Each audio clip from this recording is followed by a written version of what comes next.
Aku kepingin tahu nih dari Mbak Miske, pengalaman Mbak Miske sendiri mengatasi kan yang namanya produser sama sutradara itu kan kadang-kadang tuh ada beda pendapat ya Mbak ya, pasti ada beda pendapat. Nah, sampai sebatas mana sih Mbak intervensi si produser terhadap artistik dan treatment penyutradaraan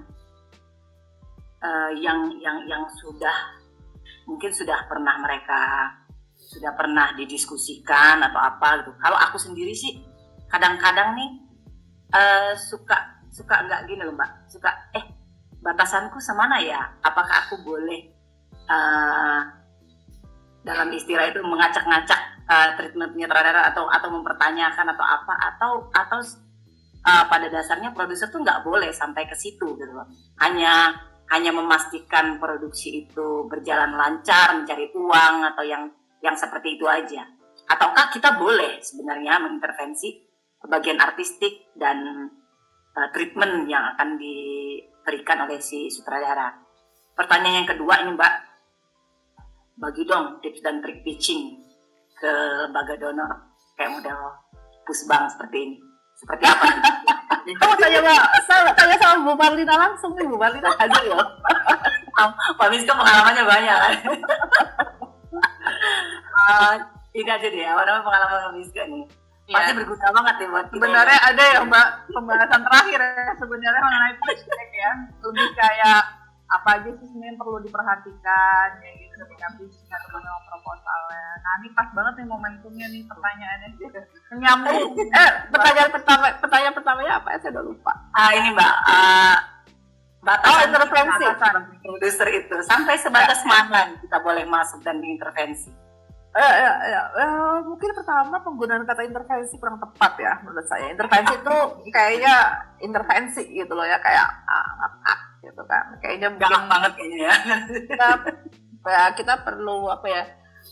Again bikin film itu kerja kolektif ya, artinya bareng-bareng. Ini bukan cuma soal director. Pertanyaan kamu pun pertanyaannya yang Iin sampaikan itu sebenarnya juga berlaku.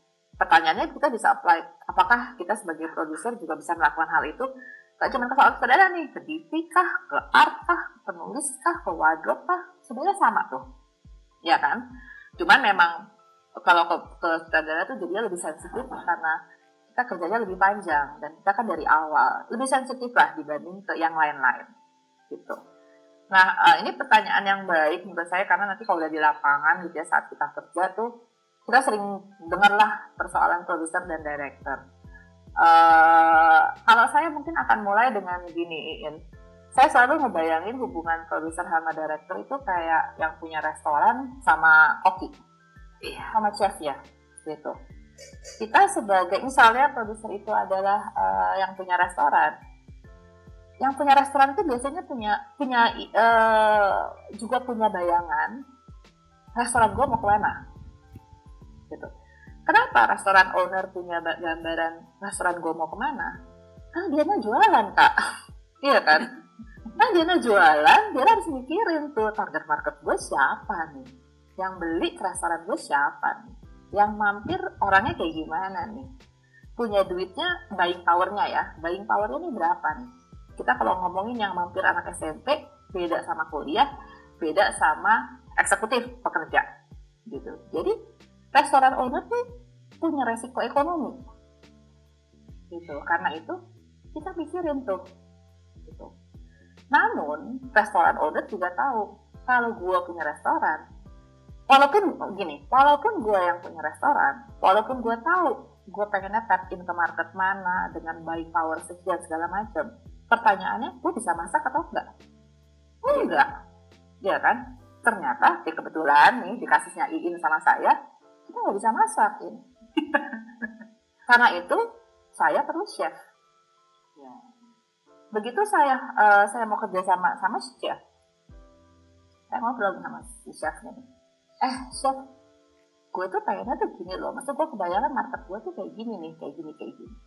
Tuh gue ngebayangin makanannya tuh ke arah sini nih. Kalau kita punya profil target market kayak gini. Kalau menurut lu gimana? Dia akan mulai tuh mikir, oh berarti menurut gue menu yang diperluin nih kayak gini nih, menu A, B, C, D, E gitu. Nah pas kita lihat menu A, B, C, D, E, kita lihat tapi kayaknya yang C ini gue agak nggak yakin nih, soalnya gini.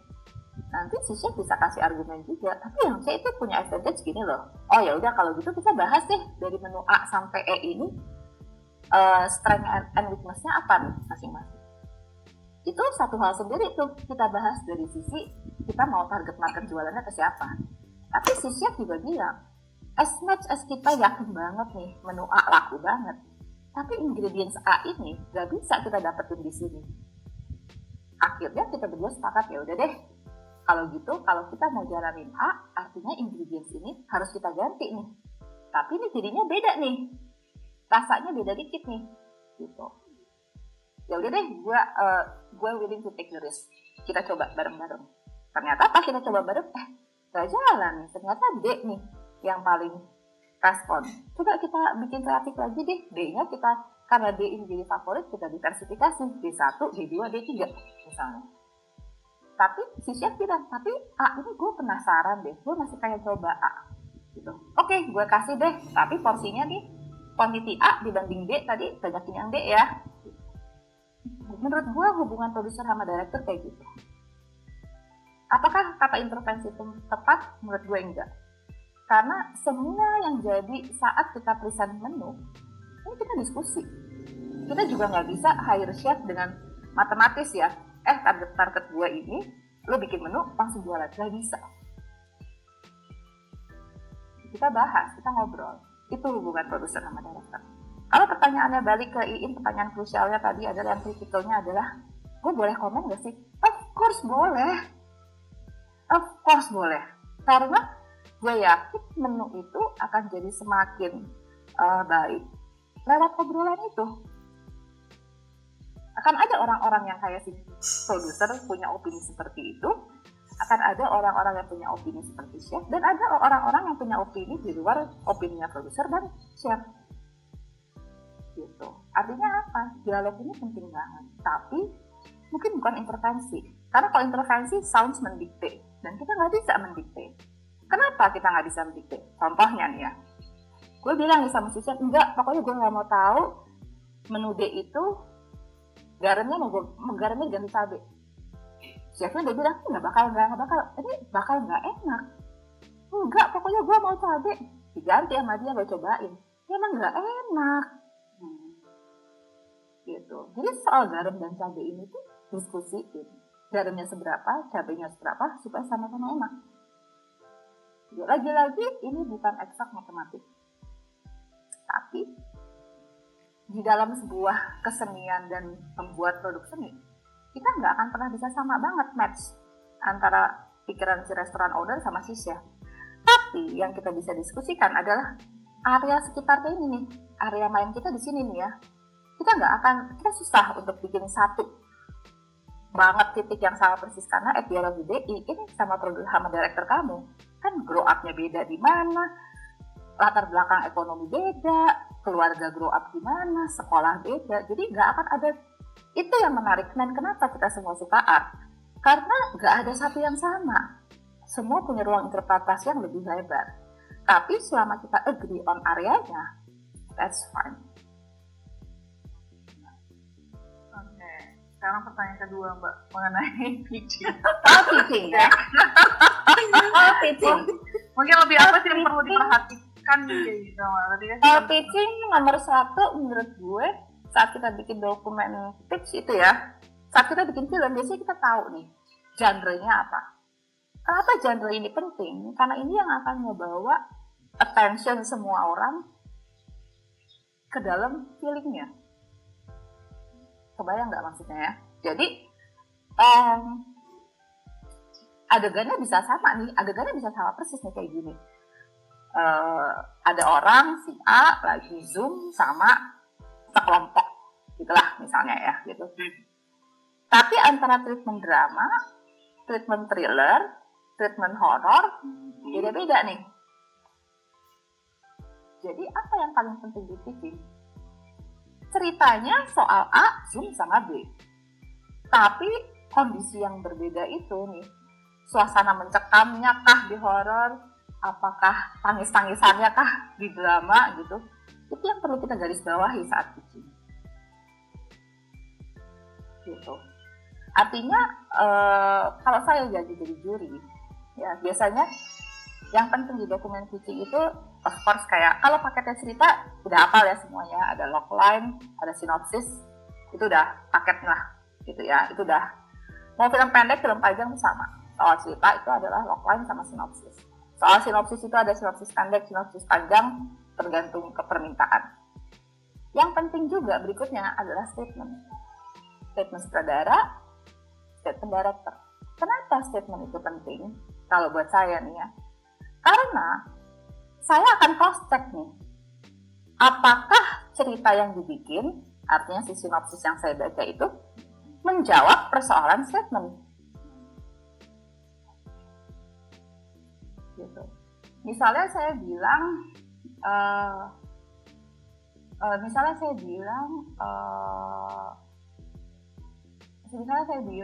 ada dalam sebuah kegiatan Zoom antara sama A sama B.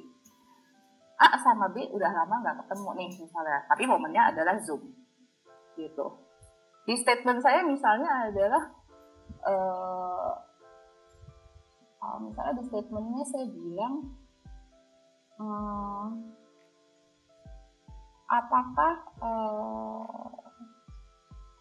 misalnya ngomongin pencitraan gitu ya, ngomongin pencitraan, ini saya lagi pikir karena tiba-tiba kemarin saya lagi habis lihat ngomongin pencitraan di Zoom, karena area kita cuma sekotak ini nih kita fokusin, padahal begitu kamera off dari sini, nah, ada tuh siapa sih yang artis yang begitu dilebarin ternyata dia, si Tom Holland apa ya, kayak segini, begitu dilebarin ternyata dia cuma pakai celana pendek gitu. Nah itu tuh kalau misalnya kita pitching, kita ngomongin misalnya pencitraan, sebenarnya dikanya misalnya segini doang gitu si Zoom itu, tapi bahwa apakah pencitraan apakah kita sudah menjadi diri kita yang sesungguhnya di dalam Zoom, ternyata pas lebarin gitu cara pendek lah, artinya momen si Zoom itu hanya pencitraan doang misalnya gitu. Nah kalau kita di pitch deck, si statement itu gitu, apakah kita sudah menjadi diri kita sesungguhnya saat Zoom misalnya statementnya tuh itu gitu ya, kita lihat scene-nya begini nih, kita lihat nih ini pencitraannya kita gimana segala macam. Nanti apakah endingnya kameranya lebar, ternyata environment-nya apa, pakaian di bawahnya itu apa, itu semua akhirnya akan menjawab pertanyaan si statement tersebut. Itu yang perlu saya lihat di pitching. Ceritanya ada A dan B yang sedang berkomunikasi, mereka menikmati obrolan mereka karena selama pandemi mereka nggak bisa ketemu, ngobrol aja, ngobrol. Tapi treatment kamera itu misalnya dari padat, lebar, ini saya ngarang ya bener-bener ngarang doang, pelan, wah asik nih, masih ngobrol terus, seru apa segala macam, oh ini orang-orangnya kayak gini lah, apa segala macam, tiba-tiba makin keluar, apa ya, di luarnya itu. Gitu. Karena itu logline, sinopsis, statement itu penting banget. Karena ini yang saya perhatikan terutama. Dan gimana saya cara ngeceknya, apakah cerita ini tepat untuk sutradara ini? Dari statementnya dia ngomong apa, apakah itu terrefleksi dalam ceritanya. Ini kuncinya. Kemudian satu lagi tambahannya adalah kalau saya nonton film pendek previous work dari sutradaranya gitu, ada link. Ini juga biasanya saya cek, karena nanti saya lihatnya 3 ini nih. Apakah sutradaranya dengan statementnya pertanyaannya X, apakah ceritanya menjawab X, dan apakah kemampuan dia mendirect bisa menjawab X. Itu yang saya lihat. Terus pitching itu so far saya biasanya 7 menit. Oke, berarti membiasakan berlatih ya Mbak untuk 7 menit kurang lebih. Oke. Misalnya saya bisa mulai bercerita dengan memperkenalkan diri. Halo, nama saya Nisa, saya produser film. Gitu. Kali ini saya bersama sutradara X, gitu. Misalnya saya perkenalkan sedikit dengan sutradara X ini pengalamannya apa kalau udah ada, atau misalnya ini adalah sutradara baru tapi saya sutradara baru memulai baru jadi misalnya film pendek pertamanya gitu. Saya mendukung sutradara X ini dengan film pertamanya karena saya tertarik dengan topik yang diangkat dalam film pendeknya gitu kan. Soal ini saya merasa ini sebuah topik atau isu yang sangat penting karena bla bla bla. Kemudian misalnya kamu oper ke si sutradara X ini, nama saya ini, kenapa saya tertarik dalam topik ini? Karena saya merasa ini. Saya tuh punya pertanyaan yang besar soal bla bla bla bla bla. Karena itu saya pikir ini adalah topik yang relevan, not only for me, tapi buat kondisi bla bla bla. Film ini akan dimulai lewat perjalanan bla bla bla bla bla bla, nanti apa segala macam until the end. Misalnya. Dan itu kamu bagi dalam waktu tersebut. Kalau kamu punya misalnya skill foto yang kamu ingin share, itu ngebantu banget. Kenapa? Karena kadang-kadang orang saat bercerita gak kebayang gimana ya kira-kira. Nah, kamu alokasiin misalnya at the end atau during that pitch, kamu bisa sambil running slideshow. Jangan banyak-banyak dan jangan sering-sering slideshow-nya, nanti orang bingung bagi konsentrasi. Gue mesti dengerin lo ngomong atau gue mesti lihat visual lo nih. Kita pikirin bagian itunya. Apakah cukup 1 atau 2 atau ada milestone penting yang membuat kita ganti still di sana. Karena abis ini si sutradara akan mulai ngomongin apa gitu. Itu semua exercise. Kamu bahas sama sutradara kamu. Siapa ngomong apa? Dan kapan kita ngeluarin visual apa? Gitu. Oke, baik. Selanjutnya kita langsung bergeser ya, Mbak Iin ya. Terima kasih, Kan dua penanya terakhir sebelum berakhirnya sesi dengan Mbak Meka. Oke, hai Bagaskara. Oke, silakan. Baik, terima kasih Mbak. Mbak Miske tadi sempat membahas tentang signature ya Mbak. Nah, sebenarnya tuh signature kalau bagi seorang sutradara dan penulis kan itu memang penting ya untuk dibangun. Nah, apakah sebagai seorang produser juga signature itu penting? Dan jika memang penting, kira-kira signature seperti apa sih yang harus dibangun oleh seorang produser? Gitu Mbak, terima kasih. Signature seorang produser gitu ya. Saya terus terang belum pernah mikirin banget sih ya. Saya sering mikirin ini buat sutradara gitu karena lo harus nyari nih, lo harus bikin film pendek yang banyak nih supaya bisa latihan nih, eksperimen dong. Habis itu jadi lo bisa punya sesuatu yang unik, nanti kalau pas lagi film panjang itu bisa dibawa. Gue sering banget ngomong gitu. Tapi kalau untuk gue sendiri mungkin gue juga nggak pernah mikirin gitu ya. Namun sambil saya sekarang ngobrol ini saya mikir sih, misalnya saya bertanya pada diri saya sendiri, apakah saya bisa membuat film religi? Saya rasa saya nggak bisa. Maksudnya ini bukan soal apapun ya, tapi mungkin saya nggak, I don't know, tapi saya nggak terlalu apa ya, saya nggak terlalu punya persoalan dengan apa ya, karena agama itu politik banget di Indonesia gitu, dan saya ngerasa saya nggak mau gitu loh. Cuman nanti kalau sampai film saya direduksi sampai ke persoalan agama misalnya, karena politik agama misalnya, saya nggak yakin saya mau itu contohnya gitu ya. Jadi mungkin sampai hari ini minimal saya nggak yakin saya bisa bikin film yang memang film agama di Indonesia, film religi kan sama di Indonesia udah jadi genre sendiri ya gitu. Nah itu kayaknya gue nggak yakin gue bisa. Contohnya itu. Terus misalnya apalagi ya, tadi gue bilang gitu loh bahwa gue tertarik dengan film-film yang ngasih kejutan gitu.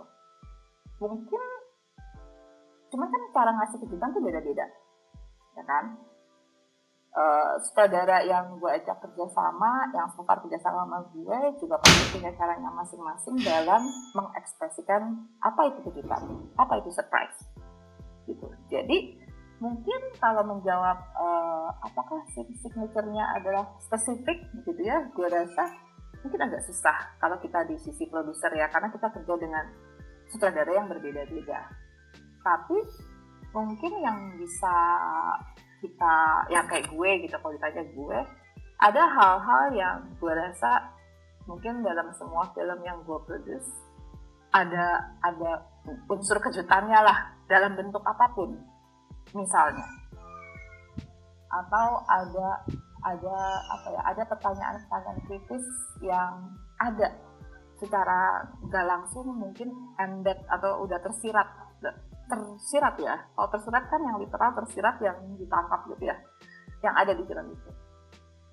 Mungkin hal-hal seperti itu yang kalau gue ngeliat dalam pola film-film gue itu yang kayaknya nggak selalu ada gitu. Tapi kalau menjawab secara spesifik kayak kita menjawab director, stylenya dia kayak gitu, nah itu mungkin di produser agak susah. Lagi-lagi baliknya karena sutradara yang saya ajak kerjasama banyak, dan justru yang saya cari adalah terjemahan surprise dalam sutradara yang berbeda-beda ini. Baik, terima kasih Mbak Miska, Mbak Servita. Ya. Secara terakhir, ini ada Mas Andra. Hai Mas Andra. Halo. Hai. Nah, kan kelihatan lagi di pantai ya. Iya nih, saya sirik Ngambang di laut. Nah, lagi terawang di laut. Baik.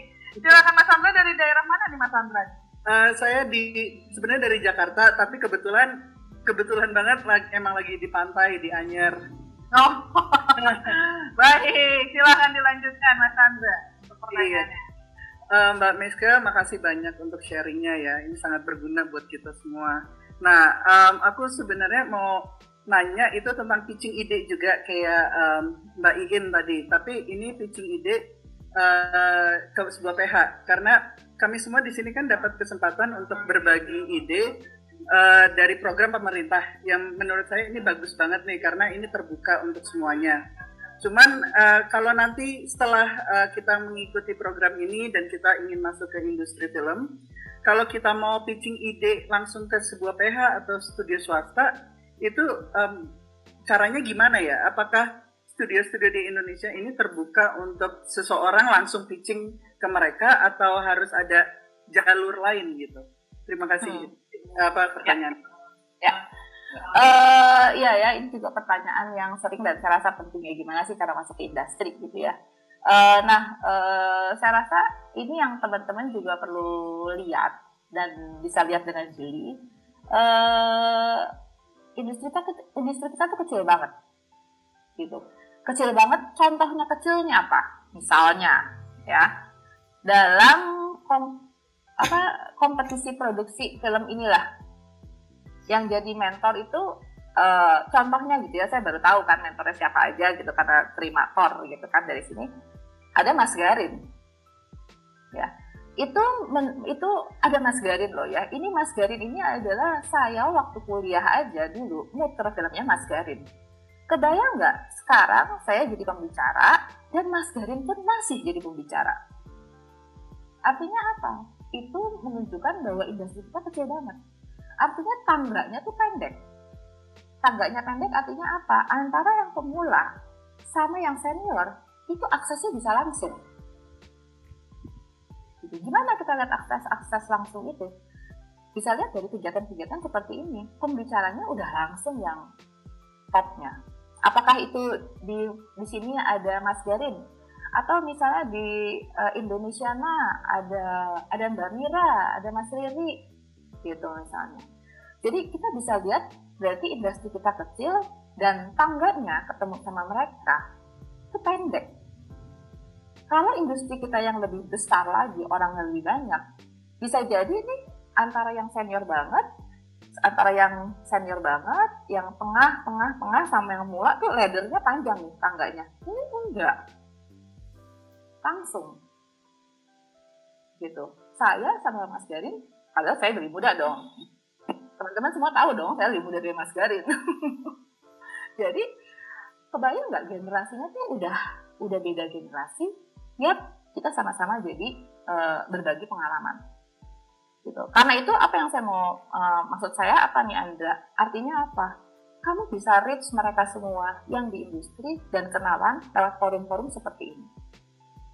Kemudian caranya gimana? Nah, berikutnya adalah challenge terbesarnya gimana cari cara sama mereka untuk ngobrol sama mereka langsung. Apakah ngobrolnya online, apakah by phone, atau chat, apapun. Itu kamu mesti upayakan. Kemudian yang saya mau ingatkan lagi juga ke teman-teman semua, kalau mau nge-pitch nih ke orang-orang industri, jangan asal kirim deck. Itu enggak ya. Itu jangan pernah melakukan itu. Saya kalau terima email dari orang yang saya nggak kenal, tiba-tiba ngirimnya adalah skenario atau deck kayak gitu, saya kadang-kadang nggak buka. Karena apa? Saya nggak merasa, aduh, ini gue nggak kenal. Masih jangan sampai dia pikir nih kalau misalnya dengan gue buka, artinya gue baca, kalau gue besok-besok bikin film lagi, tiba-tiba ada kejutan, dibilangnya gue ngikutin nih. Padahal nggak pernah ketemu, nggak pernah kenalan. Itu bahaya banget. Gitu. Gue akan baca, gue akan nonton film pendek misalnya orang-orang yang gue nggak kenal. Itu kalau gue udah ngobrol dulu, gitu. Makanya forum kayak gini tuh penting untuk kenalan. Forum-forum kayak festival misalnya JAFTA, atau film festival yang di Makassar Lekah sama Rumata, atau film pendek, film-film festival film pendek yang ada di Solo atau dimanapun deh, gitu. Dan saat orang-orang yang dari industri ini datang, ya itu momennya kenalan. Dan ini saya nggak bohong loh ya. Saya kalau lagi ke festival internasional, kenalan sama produser-produser juga atau profesional film dari negara lain, ya di festival. Kita cari tahu mereka datang atau enggak dan samperin untuk kenalan. Gitu. Karena kenapa kenalan itu penting?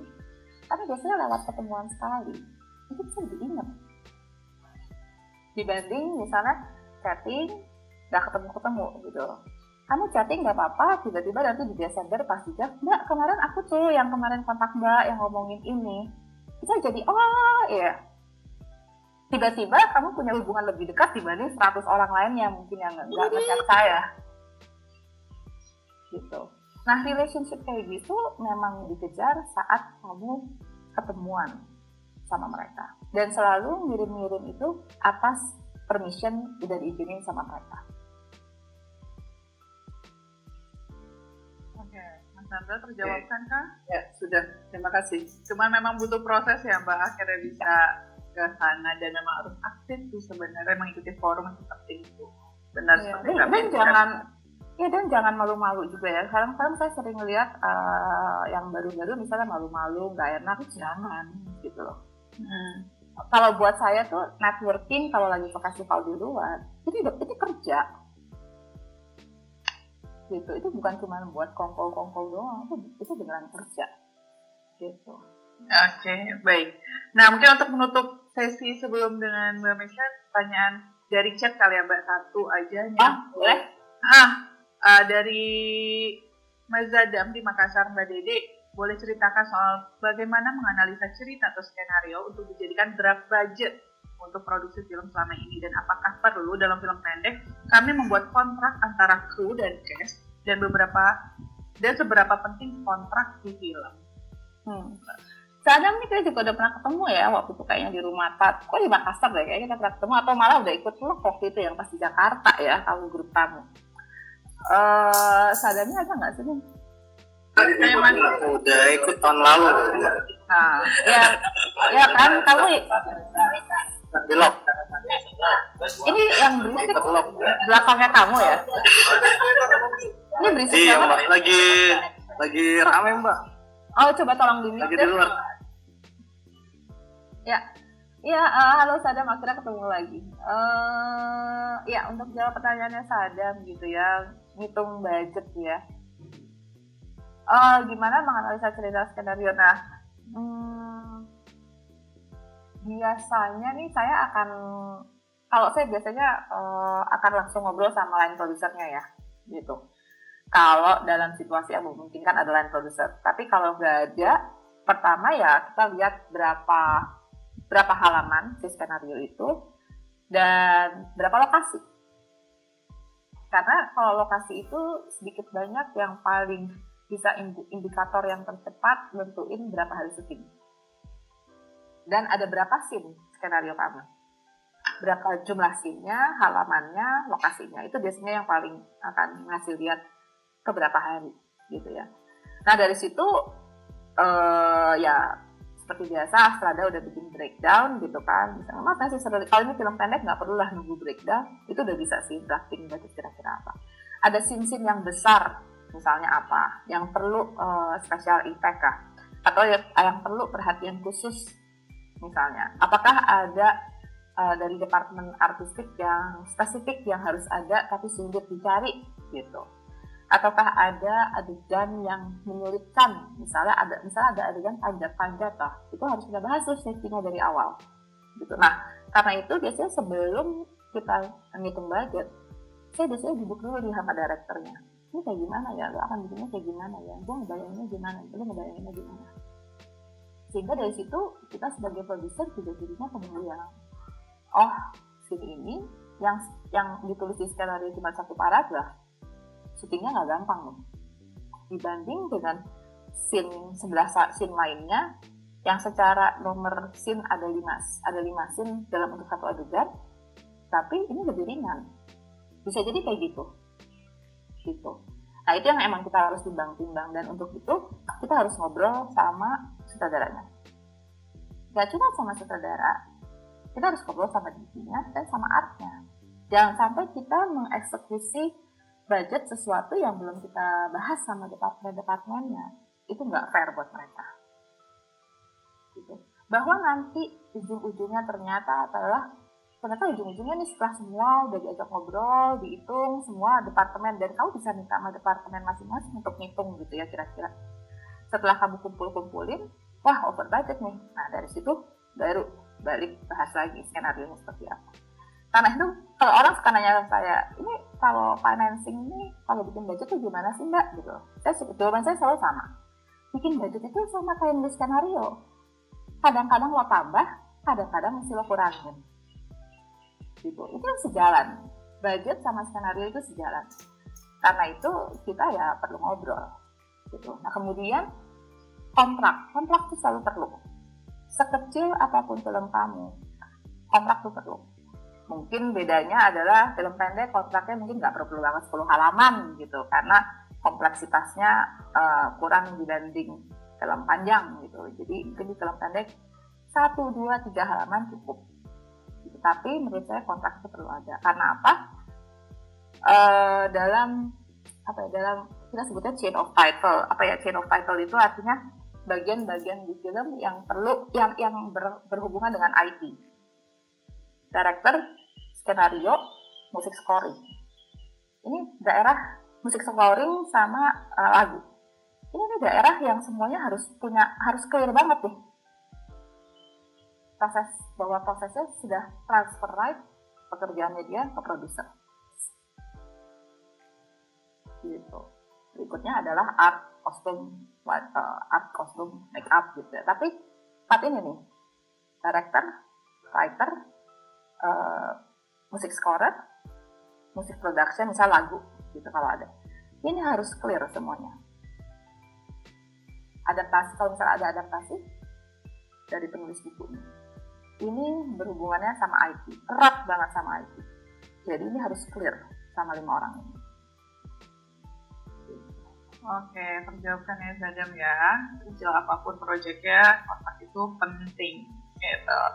Mohon maaf untuk teman-teman, ada 2 pertanyaan yang tidak bisa kami jawabkan oleh Mbak Miske, karena kita memprioritaskan untuk teman-teman yang bertanya langsung sebenarnya gitu, supaya ada komunikasi 2 arah gitu.